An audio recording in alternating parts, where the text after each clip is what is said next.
এক গ্রামে বাস করত কলিম নামের এক নাপিত। সে খুব গরিব হলেও ছিল প্রচণ্ড বুদ্ধিমান। একদিন কলিম খবর পেল যে পাশের গভীর জঙ্গলে এক ভয়ানক রাক্ষস রাজকন্যাকে বন্দী করে রেখেছে। রাজা ঘোষণা করেছেন, যে রাজকন্যাকে উদ্ধার করতে পারবে তাকে অর্ধেক রাজত্ব দেওয়া হবে। কলিম ভাবল, তলোয়ার দিয়ে রাক্ষসকে মারা সম্ভব নয়, তাই সে তার বুদ্ধিকে অস্ত্র বানাল। সে তার নাপিতের ঝোলায় একটি বড় আয়না, একটি কাঁচি এবং এক বাটি আঠা নিয়ে বনের দিকে রওনা হল। বনের ভেতরে যেতেই এক বিশাল রাক্ষস কলিমের সামনে হাজির হল।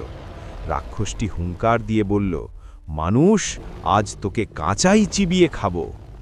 কলিম ভয় না পেয়ে মুচকি হেসে বলল, আরে ভাই রাক্ষস, তুমি কি জানো না, আমি হলাম যমরাজের নাপিত, আর যমরাজ আমাকে পাঠিয়েছেন তোমার মতো 10টি রাক্ষসকে বন্দী করে নিয়ে যেতে।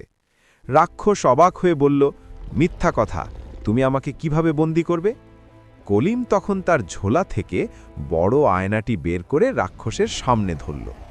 আয়নায় নিজের বিশাল চেহারা দেখে রাক্ষস ভয় পেয়ে গেল।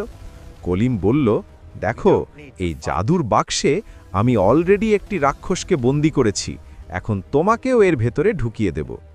রাক্ষস নিজের প্রতিচ্ছবি দেখে ভাবল, সত্যি অন্য কোনো রাক্ষসকে বন্দী করা হয়েছে। সে প্রাণ ভিক্ষা চেয়ে বলল, আমাকে ছেড়ে দিন, আমি আপনাকে অনেক সোনা দানা দেব। কলিম বলল, সোনা চাই না, আগে রাজকন্যাকে মুক্ত করো, আর প্রমাণ দাও যে তুমি আর কোনোদিন কাউকে বিরক্ত করবে না। ভীত রাক্ষস তক্ষুনি গুহা থেকে রাজকন্যাকে বের করে আনল। কলিম বুদ্ধি করে রাক্ষসের হাতে পায়ে আঠা মাখিয়ে বড় বড় পাথরের সাথে আটকে দিল এবং রাজকন্যাকে নিয়ে প্রাসাদে ফিরে এলো। এই গল্প থেকে শিখতে পারলাম, গায়ের জোরের চেয়ে যে বুদ্ধির জোর অনেক বড়, কলিম নাপিত তা প্রমাণ করে দিল।